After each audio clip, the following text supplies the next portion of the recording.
So I'm just going to kick off and just give you a bit of an explanation about what it is that we do as Rose Regeneration. So we've got about nearly 2 decades worth of experience, and we work with communities, we work with organisations, we're working with funders, statutory bodies and government departments on a wide range of issues. Social impact and social value is just one of them, but that's what I'm here today to talk to you about.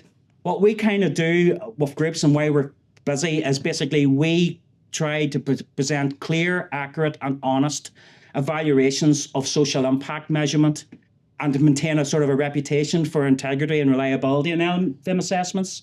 So over the last 8 years, we've been doing this work in Northern Ireland and Ireland in particular, and we've worked with around 100 voluntary and community sector organisations and funders, specifically in Northern Ireland, and around 400 cumulatively around the UK as well too, both with funders and also with VCSE organisations, councils, health trusts, etc. as well too. And we tried to help them measure what their unique social impact and what their social value is. How we do that is complemented by the social value engine, which I'll talk a wee bit more about it in terms of a tool that we use to help make the SROI process a lot more simpler and clearer to understand in that as well. It's only one of 2 that's accredited by Social Value International. That's based within UK and Ireland as well too. And we go through a rigorous accreditation process regarding that.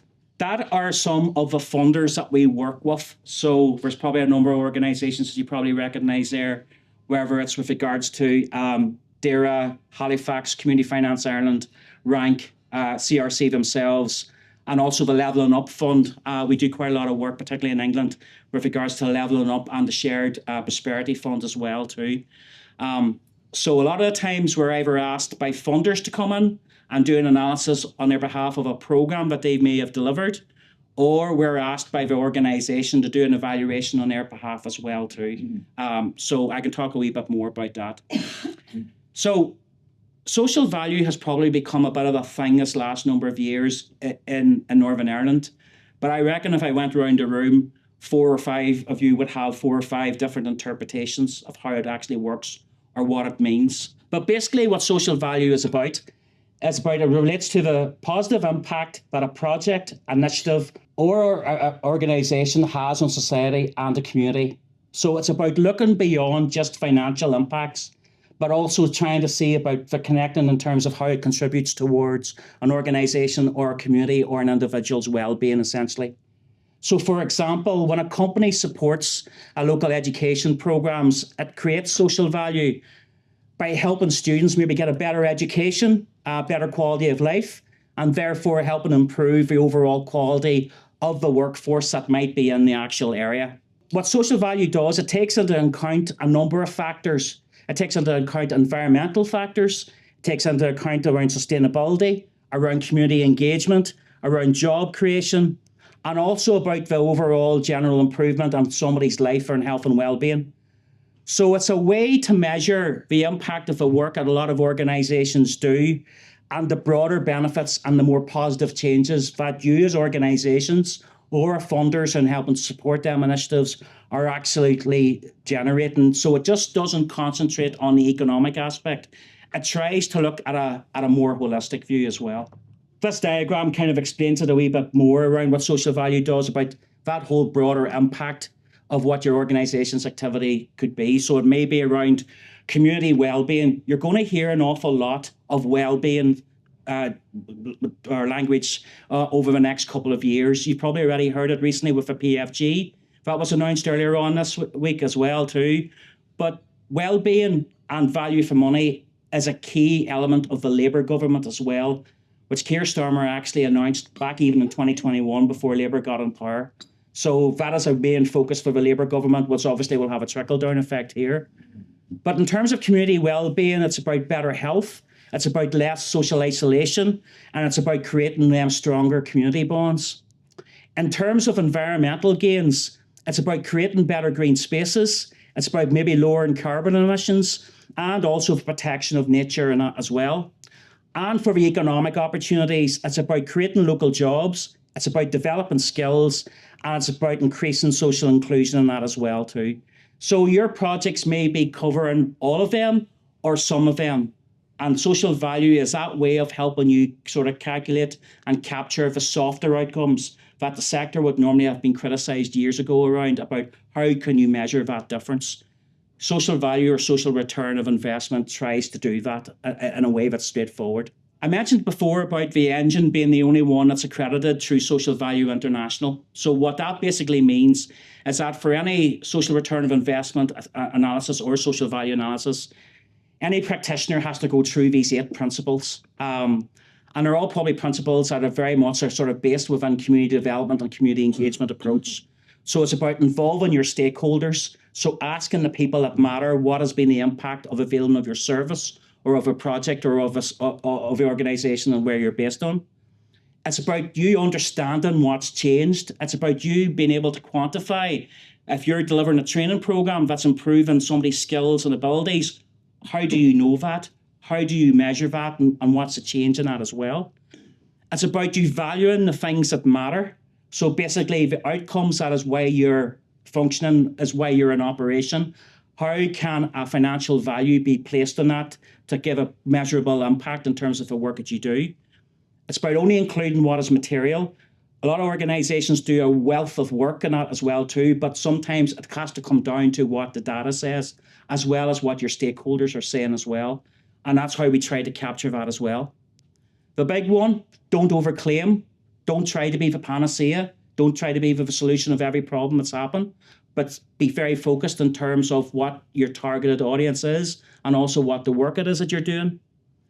Be transparent, so that in terms of the work that you're doing, that you're going to publicise your social value, you're going to publicise your social impact report, you're going to let others know in the sector, your funders, your stakeholders, maybe your board members, your volunteers and staff, what a good job that you're doing and the impact that you're having.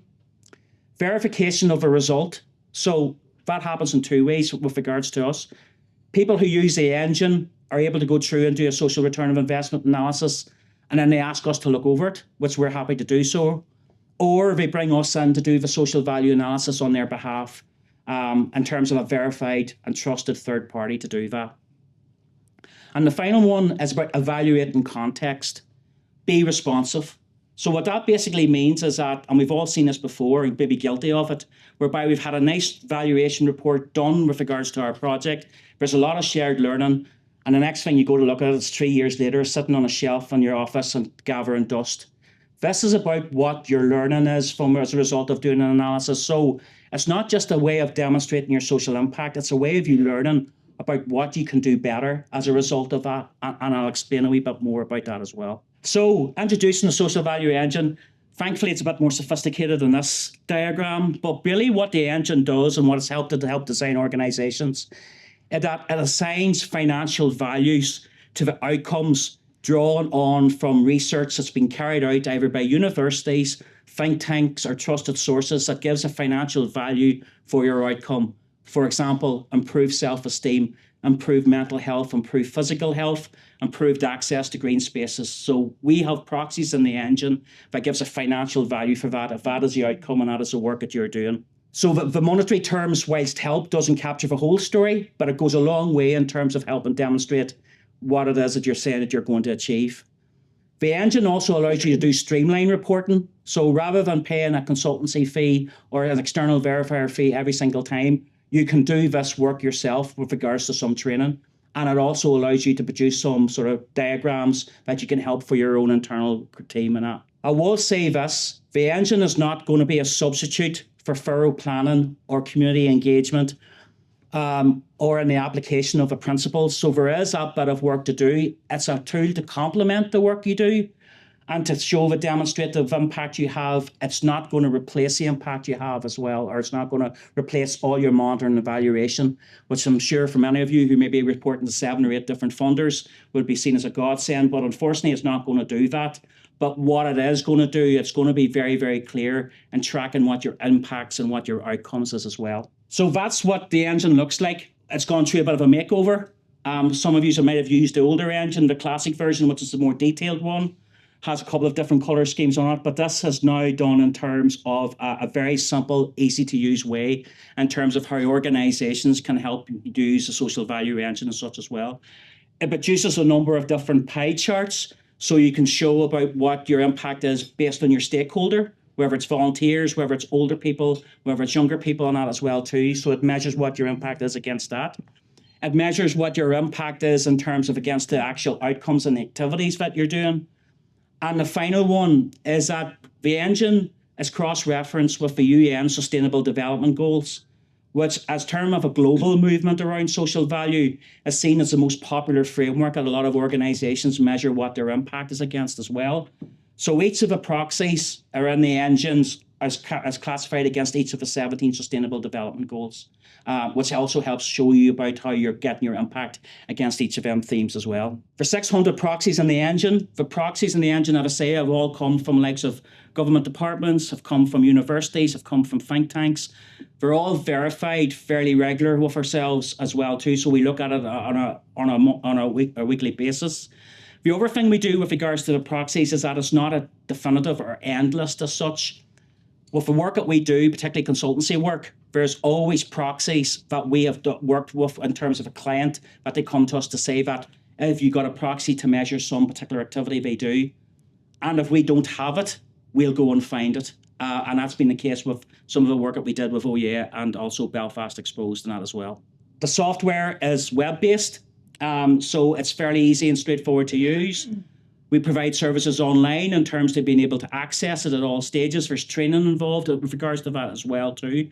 But it does give you a clear indication about what the impact it is that you're having on your organisation.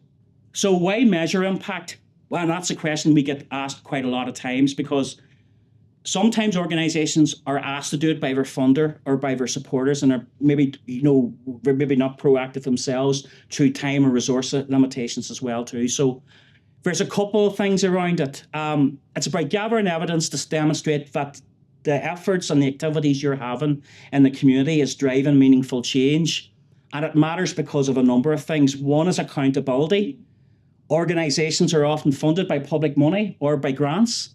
So therefore, you have to demonstrate how your resources that you're using builds towards building trust and confidence within funders, your service users, your beneficiaries, and also your communities. But social value is also about how you can improve your services and that as well too.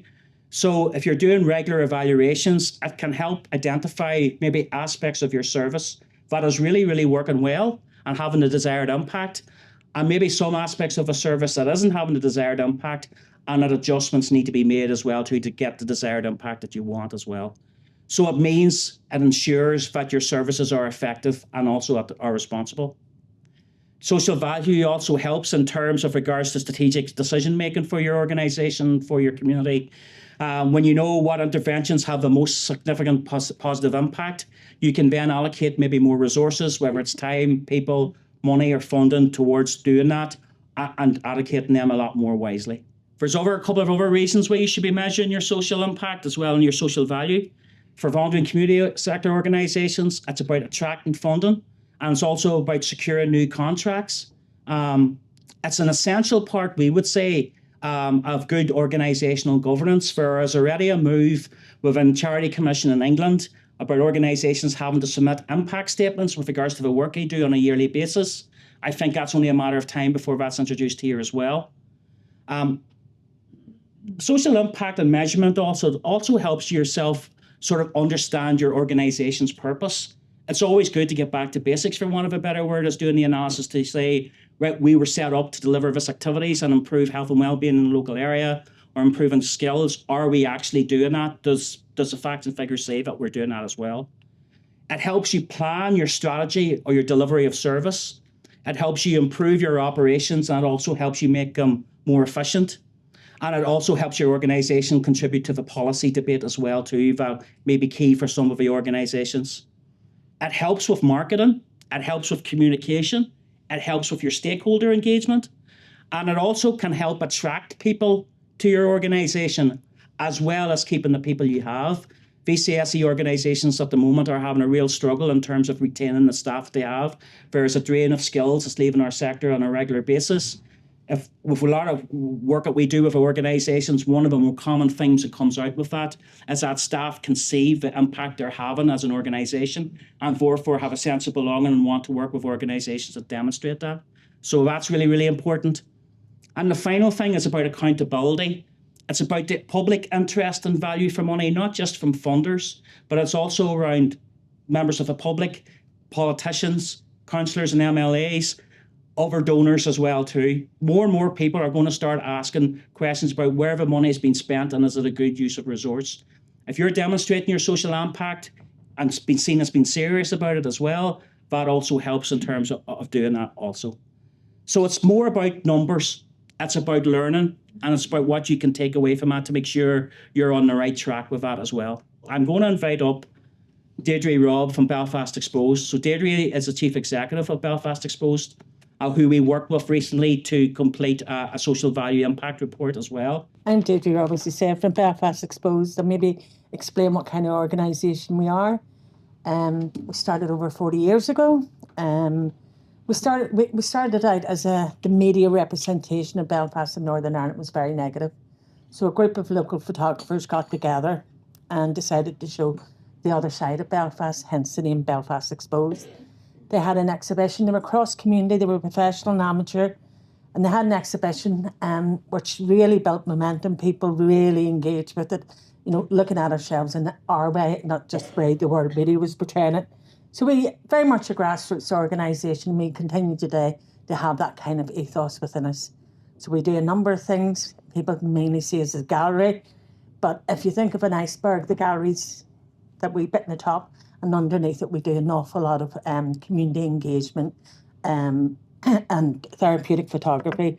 More recently, we have some leaflets here. We could tell you about it. But basically, our therapeutic photography supports mental health and well-being, especially those who have been experiencing trauma and legacy of the Troubles and that. And also we do a healing-free photography conference, which is coming up in April. Sorry, I'm selling my words here. If any of you are interested, I could give you some information on that too. But the reason we decided to engage with Conor was a permanent secretary, and it was about 6 years ago. And he was very interested in the visual arts and what the visual arts can do and how can we move forward. And that's really challenging because a lot of people don't understand visual arts. They understand music. They enjoy music. Everybody listens to music, but some people can't. But he wanted to make the case for us. And he told us a story about the fisheries. And this is actually amateur fishery people. They done a social value impact that enabled them to get a large sum of money to carry on their hobbies, as to say, because they use it as an intervention with young people. So that stuck in my head, and unfortunately he died, and then COVID struck, and I still was really interested in maybe looking at the social value impact because I thought it was interesting.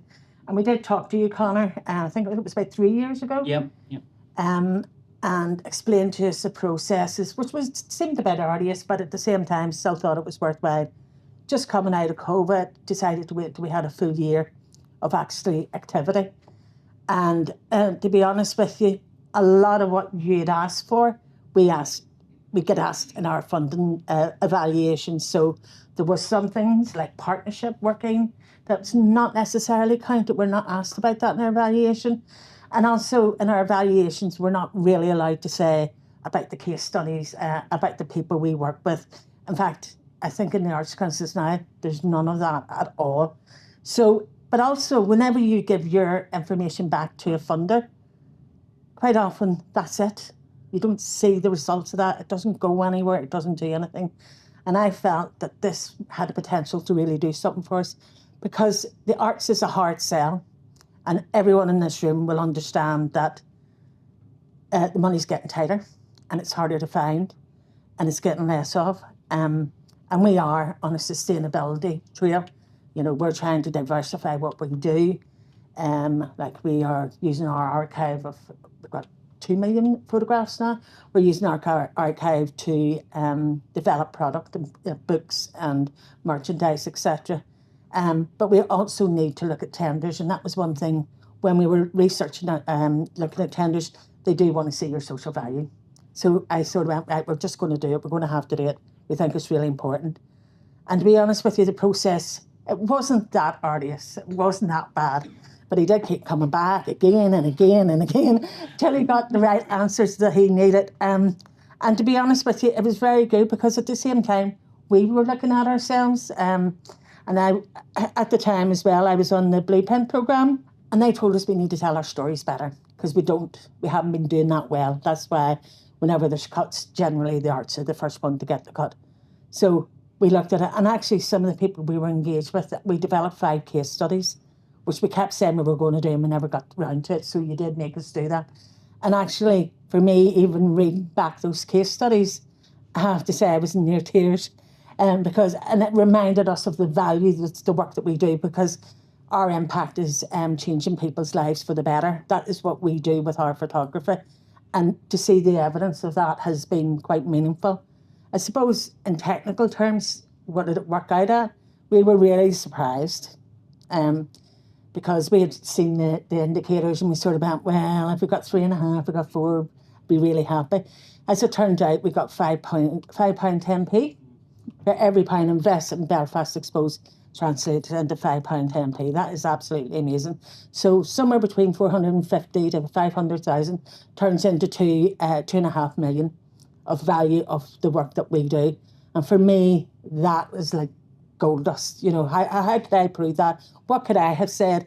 Having an external organisation verifying that makes it as well. I could sort of put it in and work out a calculation. No one's going to believe me. But actually having the external aspect, for me, gives it a bit more rigour and a bit more, people will take it more seriously as well.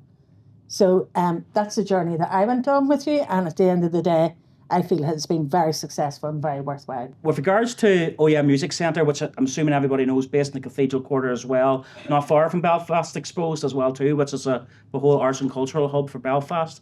Music Centre were submitting an application to the Community Ownership Fund to essentially purchase their building for 1.2 million. So the ownership fund is part of the Levelling Up Fund, which was part of a previous Conservative government, in terms of organisations had to try and demonstrate what their value for money was to get in such a large capital outlay in that as well too. And very similar to as what Deirdre has explained around Belfast Exposed, arts and cultural organisations have been absolutely hammered budget-wise, not just this year, but for the last number of years as well too. And it's always a sector that's always been knowing demonstrating what its impact is in terms of its well-being, in terms of its health, in terms of what it does with civic activism with regards to the local communities. But it was always very, very difficult to put a figure on it or to put a financial value on it as well. So we worked with Music Centre to try and identify the outcomes of their activities they do. So the activities that they do were involved in a lot of work with young people in terms of regards to both community outreach in various communities around Belfast and Northern Ireland. They are also doing a lot of work with regards to daycare centres, helping older people who are suffering from dementia, and that as well too, about the power of music, the power of reminiscence, and that as well too with regards to that work. They are a gig venue, which is contributing to the nighttime economy in Belfast as well. They're developing skills whereby a lot of musicians are availing of our space, are getting mentorship in terms of professionals coming over or professional musicians helping them, trying to create their own identity, to their own brand, etc., as well too. So they do a plethora of work really essentially, but how do you capture that? So again, very similarly to Belfast Exposed, we sat down and worked with them in terms of outlining what data they had, not just footfall coming to the centre, people who are availing of our services, but also how do you know they're making the difference? So like Belfast Exposed, went through an extensive stakeholder consultation, which is key to this. I can go and sit and talk to you as an organisation. You're going to tell me what a wonderful job you're doing, and I'm never going to doubt that because that is probably the case.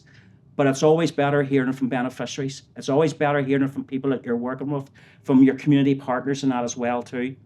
And so that's what we tried to get to the bottom of. So we asked questions like similar questions to Belfast Exposed.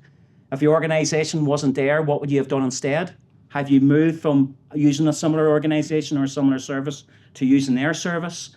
What has been the drop-off? So, for example, how long has a positive impact, whether it's skills that you've learned or the friends that you've made, lasted as a result of taking part in this programme as well too? So we ask them type of questions, and that was helping us to apply the actual figures in that as well too. So these graphics that you see that was being put up with regards to Deirdre and also with regards to Belfast Exposed, is a type of work that we do. It's impact maps. It's a 2-page impact summary, but you also get a detailed social value report as well too in terms of that verification.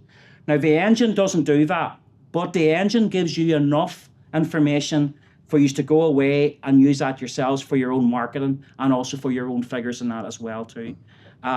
We also help organisations go through and use the engine as such as well. But so the process that we work with organisations is fairly similar and pretty much routine. It's just really about the data and how you capture that evidence and how you capture that sort of that information. I'm going to talk a wee bit about what we're doing with Community Relations Council at the moment and what we've done with them over the last year and a half, 2 years at presently. So we were asked to carry out a social value analysis of the core funded groups for Community Relations Council from between, I think it was 2021 and 2022. And that was done by, again, similarly to Belfast Exposed and OEA, working with the organisations to identifying the data they have, the data they're capturing, and also speaking to each of the organisations that are funded to try and find out what the impact is and what's been the difference that their funding has been allowed them to do in their local community or with their beneficiaries. That's a bit of a methodology. We're going to share a presentation after the event now as well too, so to stop people from squinting in terms of seeing that. But really, it's basically the process that myself and Deirdre has just explained, whereby having a discussion with yourselves and with the organisation about what is the outcomes, what are the changes you're seeing in your beneficiaries as a result of the activities you're carrying out. So is it improved skills? Is it improved health and well-being? Is it reducing social isolation? Is it about more partnership working? Is it around increased usage of volunteers, etc., etc.? We then take a look and do a bit of it's a scary word. We do a data audit, but it's not that. Basically what we look and capture the data that you're having to make sure it matches. It's the outcomes that you're saying you're doing. And then we work with yourselves to identify both the outcomes that you are having, also with the financial proxies and the engine, so we can then monetize your actual activities. We then use the deflator process, which is, not to get you all running screaming to the door, it's basically a series of 5 questions that we ask all beneficiaries and stakeholders and that as well. And for a lot of organisations who have taken the social value engine on themselves, they do that themselves, whether through surveys, whether through stakeholder interviews, whether through focus groups and that as well too. Stakeholder engagement is key to all of us, folks. It's about you getting your evidence from your service users that you're doing what you're saying you're doing and you're doing it well. We are then able to apply the deflators in terms of percentage, and that also helps produce with regards to the social value of regards to the project and the methodology. But one of the other elements we do with organisations as well too is we work with them around a theory of change. So this helps organisations to sort of get back to basics, as I said before, what it is that you were set up to do in the first place or what your project was set up to do in the first place as well. So we talk a bit about need. We do a bit of a session around your activities, how that's contributing to your outcomes, your behavioural changes that you see, and also what is the long-term, medium-term and short-term change you're trying to achieve in your community or with your beneficiaries. We also did an impact map, which is something similar to what you'd seen earlier on with Deirdre's presentation, whereby it's with regards to the semicircle. This one is just a bit of just outlines what all the various outcomes that the core funded organisations have been able to do as a result of Community Relations Council's core funding. So in terms for their own analysis, it's for every £1 spent by CRC with regards to the core funded groups, they're generating a return of about £5.69. And that is all work generated as a result purely of regards to the core funding and that as well. Some of the questions you're going to probably ask us later is that how do you know what is a good social value or what is a good return? Okay, so we try and do this in a contextual way. So the engine is aligned with HM Treasury appraisal guidelines and also with regards to the Green Book. The Ministry of Housing, Communities and Local Government in England have recently updated their appraisal guide, and that is used by government departments and local authorities as a means of helping develop better evidence policy making. But the guide also provides information and guidance to departments in a way to outline what funded projects are seen as good value for money, either based on their social return of investment, which is this methodology, or the benefit cost ratio, which is another social accounting framework that some organisations use. So anything over a value of £4 would be demonstrating a very high value for money return on any potential investment. So the CRC core funding is clearly demonstrating that, as is Belfast Exposed and as is OYA as well too. So there's a table there you see on the right hand side. So anything over £4 is seen as very high, but between £2 and £4 is seen as high. Between £1 and £1.50 is seen as acceptable, and anything that's greater to 0 or less than 1 is seen automatically as poor. And there's also minus values you can have in social value as well, in terms of the project didn't do anything at all that it says has happened as well. So it also gets 0. Deirdre talked about the case study. So the more detailed report that we do with groups outlines case studies. So data tells you certain information, but you need human stories behind it. What is the difference that your service has done to that person, to that community, to that group, to that set of individuals and that as well too. So we're very keen to help you capture your case studies as part of this process, along with quotes and that we do as well too. So those were recommended next steps with regards to the CRC analysis, which a lot of that was around about doing regular social value analysis for CRC, maybe working with some of the co-funded organisations under CRC who maybe want to take this on themselves to help measure their social impact. But there's some gaps. So some of the proxies that we use, there's quite a few of them, it's Northern Ireland based. The challenge with Northern Ireland's research is that whilst there's quite a lot of good research there that's qualitative, there's not that much out there that gives a financial value for outcomes or for work that's been carried out. But there is some there which we've incorporated that into the engine. So we're always sort of saying to government departments when we meet with them, if there can be more work that generates what a financial value is of a particular community intervention or work that you're doing, then that would be great as well too. And the other thing as well too about what we always sort of said about this work is that it should dovetail. It shouldn't be organisations doing this in isolation, particularly Good Relations that has that broader government strategic context. It should be government departments all pulling together on this as well too and helping it also. So that was some of the recommendations we made. In terms of work that we're currently doing with CRC, so we're doing an analysis in terms of the impact of Good Relations Week, the various events that happened right across Northern Ireland, the various subgroups that was formed as a result of it, attendees, activity, and what was been the impact along with that as well too. We're doing an analysis of Good Relations Awards in terms of 2025. CRC are purchasing the social value engine, so they're going to be able to do some of this analysis work themselves internally, which will then be verified by ourselves. And that's what we do with an awful lot of organisations. Some organisations ask us to do the in-depth analysis like Deirdre described. And then after we do that analysis, then they buy the engine themselves. And the monitoring and evaluation framework that we've set up gets transferred over to them. So they're able to use that themselves for all of their individual projects as well. So it's a good way in terms of getting us to do the hard grunt work, basically, but also then you're able to move straight away into knowing what it is that you're trying to measure going forward. And also going forward as well with this in terms of the partnership work we're doing with Community Relations Council, we're very, very, very keen in terms of sharing the learning and good practice of using good impact measurement and good relations work, a wider voluntary and community sector work as well, and along with the work, other work that you're doing as well.